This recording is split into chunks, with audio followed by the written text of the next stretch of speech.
Michael Jackson's life is definitely inspiring in the sense of his professional career. However, there's a cautionary tale among all of this. It isn't the work ethic, insane talent, or dedication to his craft. It is the theme of isolation throughout his life. It was increasingly apparent that he was mistreated and isolated as a child. He then sought his solace through more and more performances, becoming a perfectionist.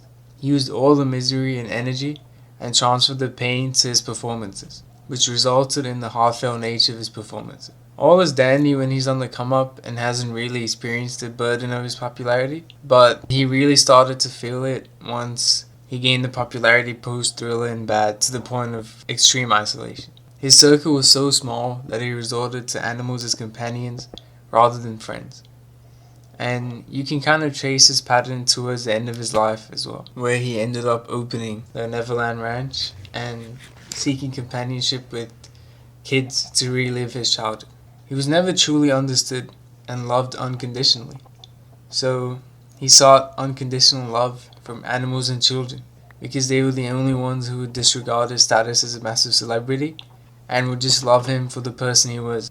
Consequently, you can see how the eccentric behaviors and unusual things he said were sometimes out of touch with reality because he never really had a normal childhood or social life. His personal life was riddled with so much isolation that it drove him to the extremes that you saw on the news with the ranch, with having so many different types of animals, and the other weird things that he would enjoy because he never got to enjoy the normal things that regular adults got to enjoy.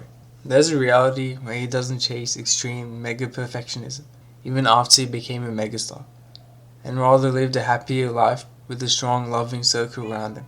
His broken upbringing and thereafter lack of unconditional love in his adult life ruined him mentally and physically. I think the true moral of his life is that you need to prioritize a good support system as you build and chase greatness, because your work will never be a true sense of fulfillment. Let's talk about this in practicality though. If we're being realistic, the vast majority of people you meet and befriend are going to be opportunistic.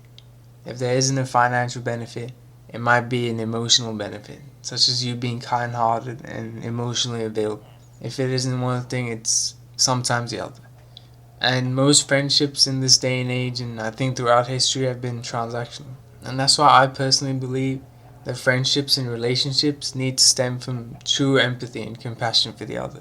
There can't be an expectation of a return for everything, but there needs to be an understanding from both parties that they need to truly empathize with the other person and always be compassionate and be there for them. There can't be envy for the successes of another, and there definitely should not be a case where your partner or friend is rooting for your downfall and is smirking in your face in the midst of misery. Someone like Michael Jackson, for example, is easily going to attract the type of person that is money hungry and looking to connect their way out.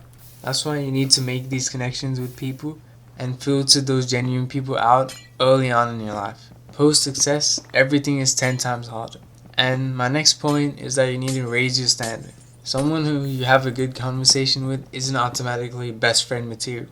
It takes a lot of time, scenarios, and trust to establish that a person is a genuine connection, even though this may be obvious. But sometimes you also have to accept the superficial friends that you have around you, who may not ride for you, but as long as you keep putting yourself out there, the odds will be in your favor that you meet a genuine connection eventually.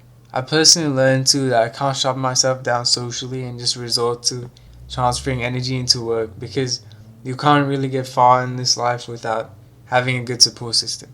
You need people to help you, whether it's mentally, financially, and there are obviously going to be times where you're down and you just need someone to lean on.